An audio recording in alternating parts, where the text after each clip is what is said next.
Olá, vamos para mais uma aula de Direito Processual do Trabalho. O tema de hoje vai ser sobre prazos, né? Vamos ver os tipos de prazo, forma de contagem, forma de modificação, quando ele suspende, quando ele pode ser interrompido, quais são os prazos que nós temos, né, no Direito Processual do Trabalho. Enfim, essa vai ser a nosso objeto de estudo e revisão para agora. Vamos falar primeiro dos tipos de prazos que nós temos, né? Geralmente a doutrina, a jurisprudência acaba dividindo ele em três formas, né? Que são os prazos judiciais, são aqueles que são fixados pelo próprio juiz, os prazos legais, que são fixados na própria lei, né? Está lá na legislação processual, e temos os prazos convencionais, que são aqueles que são convencionados entre as partes. Então são essas três espécies, né? Os prazos judiciais é aquele que o juiz próprio fixa, não está previsto na lei, ele acaba conferindo, né, por ele mesmo o prazo, né? Então, tipo, tem um prazo para manifestação que não é por exemplo, uma contestação, não é o prazo de um recurso, o juiz acaba ali fixando. E na hipótese de o juiz não fixar, não está previsto na lei e as partes não convencionarem, né? Aí a gente aplica o prazo processual legal geral, que é de 5 dias, conforme previsão do artigo 218, parágrafo 3º do Código de Processo Civil, diz o seguinte: inexistindo o preceito legal, prazo determinado pelo juiz, será de 5 dias o prazo, a prática do prazo a cargo da parte. Então, o prazo legal nosso geral é de 5 dias.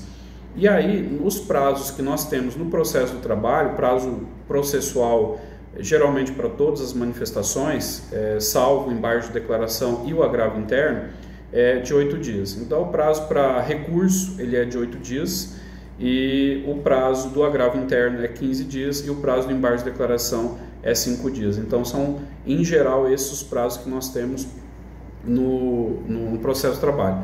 Aí você pode me perguntar, mas e a contestação? Qual que é o prazo? Aqui a defesa ela é apresentada em audiência, né? No processo de trabalho ela é apresentada em audiência, aliás, recebida em audiência. Então o prazo da defesa ela pode ser protocolizada até o início da audiência, por escrito no ambiente do PJE, ou, no caso, feito oralmente durante a audiência por 20 minutos. Então, com relação ao prazo de defesa, é isso. E aí nós temos aquela regra em que tem que ter um intertício, né, um intervalo mínimo entre a notificação inicial e a audiência de pelo menos 5 dias úteis. Então, disse que o prazo de defesa seria de pelo menos 5 dias úteis, porque tem que ter esse intervalo mínimo entre a audiência e a notificação. Então, só esse parênteses com relação a questão da apresentação de defesa no processo do trabalho. E aí a gente vai, como é que se conta, né? Como é que se faz a contagem do prazo na Justiça do Trabalho? Segue a mesma regra do Código de Processo Civil. A gente conta em dias úteis, né? Temos uma regra própria lá, conta em dias úteis, exclui o dia do começo, inclui o dia do final, né? Está lá no artigo 775 da CLT. Diz o seguinte, que os prazos estabelecidos neste título serão contados em dias úteis, com exclusão do começo e inclusão do dia do vencimento. Então, para a gente saber contar, a gente primeiro precisa definir qual que é o dia do começo do prazo. E para a gente entender qual que é o dia do começo do prazo, a gente vai lá para o artigo 774 da CLT. Fixa a seguinte premissa: os prazos previstos neste título contam-se, conforme o caso, a partir da data em que for feita pessoalmente ou recebida a notificação, ou daquela que for publicado o edital no Jornal Oficial ou no que publicar o expediente da Justiça do Trabalho. Então, em resumo dessa regra, o dia do começo do prazo vai ser o dia em que a pessoa recebe a comunicação processual, ou seja, o dia que ela recebe ou a citação ou a intimação. Aqui a gente tem uma pequena diferença, aliás, substancial diferença com relação ao processo civil, porque lá, por exemplo, a contagem, o dia do começo, geralmente ocorre no dia em que a informação é anexada no processo. Então, por exemplo, se a intimação foi feita por via Correios, o dia do começo do prazo vai ser o dia em que for juntado o documento lá no processo.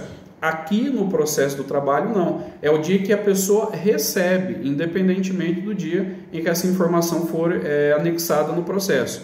Então, o dia em que começa o prazo é o dia em que a pessoa recebe o oficial de justiça com a notificação em sua casa, é o dia em que os correios promovem a entrega, é o dia em que publica a informação lá a intimação, né, a comunicação processual lá no Diário Oficial. Então, esse é o dia do começo do prazo, tá? Para a gente ter ideia como é que ele conta.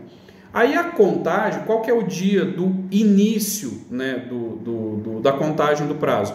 É o primeiro dia útil subsequente ao dia do começo. Por que a gente chega nessa conclusão? Porque a gente define o dia do começo e a regra do 775 da CLT fala que os prazos contam-se em dias úteis, ou seja, então tem que ver o primeiro dia útil ao dia do começo do prazo, e excluindo o dia do começo, ou seja, eu estou excluindo o dia do começo. Então, qual que é o dia do começo? É o dia que eu recebo a intimação, então eu vou excluir esse dia.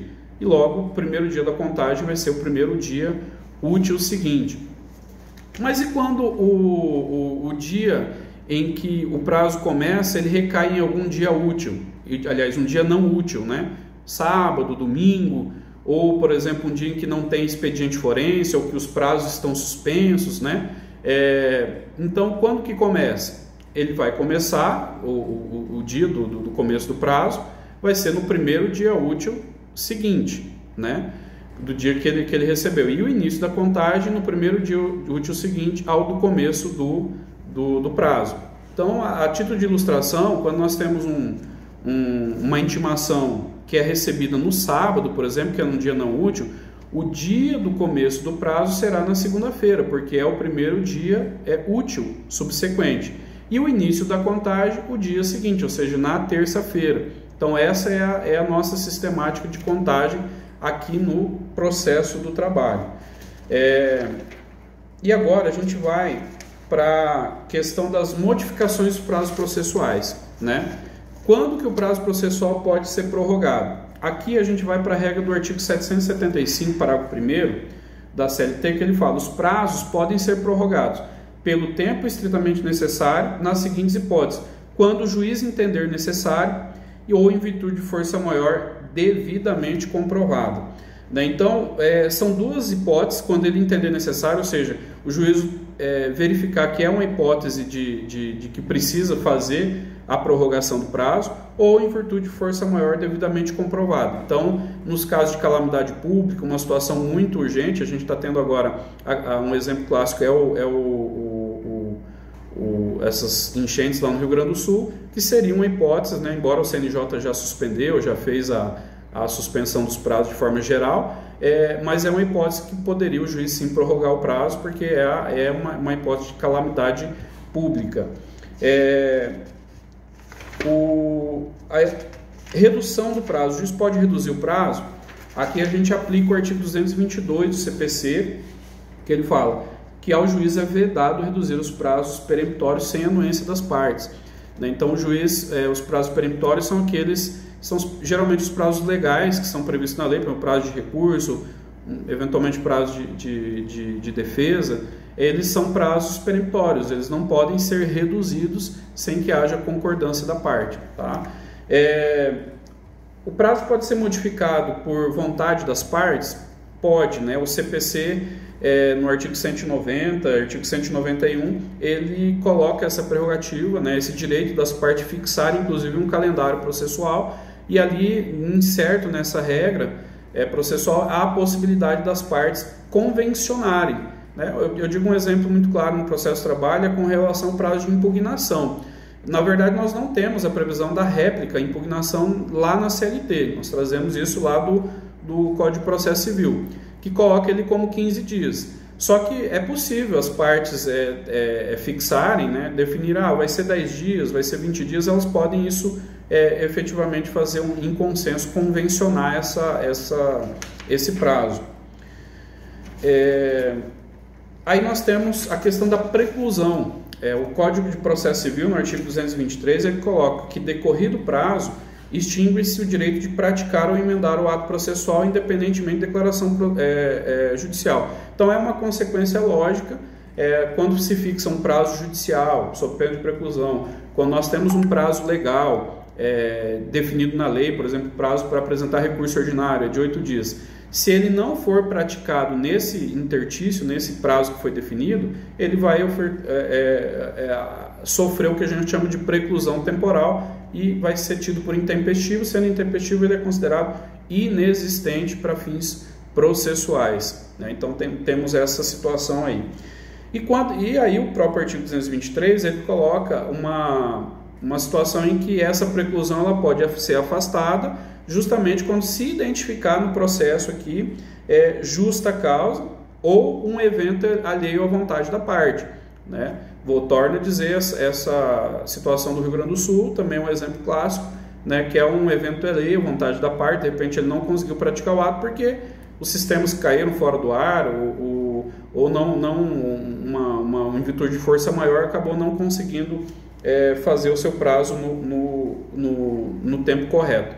Então o artigo 223 já prevê essa circunstância.